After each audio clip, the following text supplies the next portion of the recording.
D'un de la torche pour éclairer ma route, escalader les parois abruptes du canyon côté sud.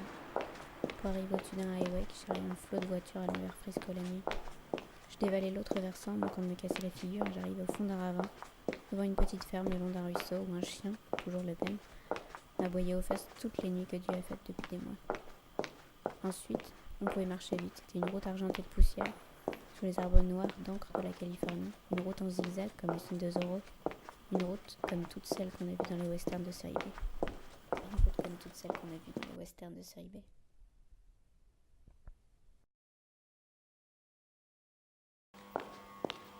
J'ai dit à Béa que je partais. Elle y avait pensé toute la nuit, elle était résignée. Elle m'a embrassé sans émotion dans les vignes. Elle s'est éloignée le long de la rangée. À 12 pas, on s'est retourné car l'amour est un duel. On s'est regardé pour la dernière fois. Je te retrouve à New York, Béa, j'ai dit. Elle était censée y venir en voiture avec son frère dans un mois. On savait bien l'un comme l'autre que ça ne ferait pas. Au bout de 30 mètres, je me suis retournée de nouveau. Elle rentrait à sa bicoque, laissée de mon petit-déj à la main. J'ai baissé la tête, j'ai regardé.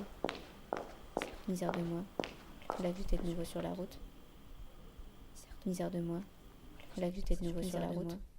Voilà que j'étais de nouveau sur la route. J'ai suivi les voies en marchant un rail, j'ai longé un château d'eau, une usine. C'était la fin de quelque chose. J'étais loin de me douter que tout allait recommencer, la route, le tourbillon de la route, bien au-delà de mes rêves les plus fous. Et l'espace d'un instant, j'ai atteint le point d'extase que j'avais toujours appelé de mes vœux. Le saut absolu par-dessus le temps des pendules, jusqu'aux ombres intemporelles, et le désarroi dans la misère du royaume mortel.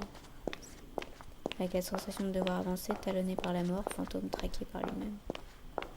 Dans ma course vers un tremplin d'où s'élançaient les anges à l'assaut de l'infini. Tel était mon état d'esprit. Je croyais que j'allais passer d'un instant à l'autre, mais pas du tout. J'ai battu la semelle sur 6 bornes en ramassant 10 mégots bien loin. Je traînais la patte derrière. J'ai rapporté à mon hôtel, j'ai fumé la tablette m'intéresse. La garde de vie s'est mise à danser devant mes yeux. Les furieux de la vie, les furieux du verre. Et j'ai compris que quand on face aux qui veulent tout à la fois, ceux qui baillent jamais, on perd son temps, qui sont incapables, alors autant choisir la folie, et qui flambent. Tout ça parce que j'étais vouée à la route. Jalonne la nuit, à faire l'inventaire de mon pays natal avec ce fou de Nil.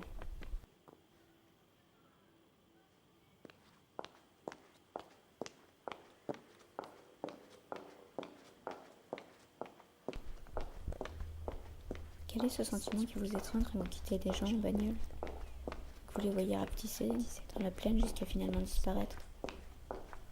C'est le monde trop vaste qui nous pèse et c'est l'adieu. Pourtant nous allons tête baissée au devant d'une nouvelle et folle aventure sous le ciel. C'est quoi ta route, mec? Celle du saint? Celle du fou? Celle de l'arc-en-ciel? Celle de l'idiot? N'importe comment? N'importe qui peut prendre n'importe quelle route aujourd'hui. Où toi? Comment?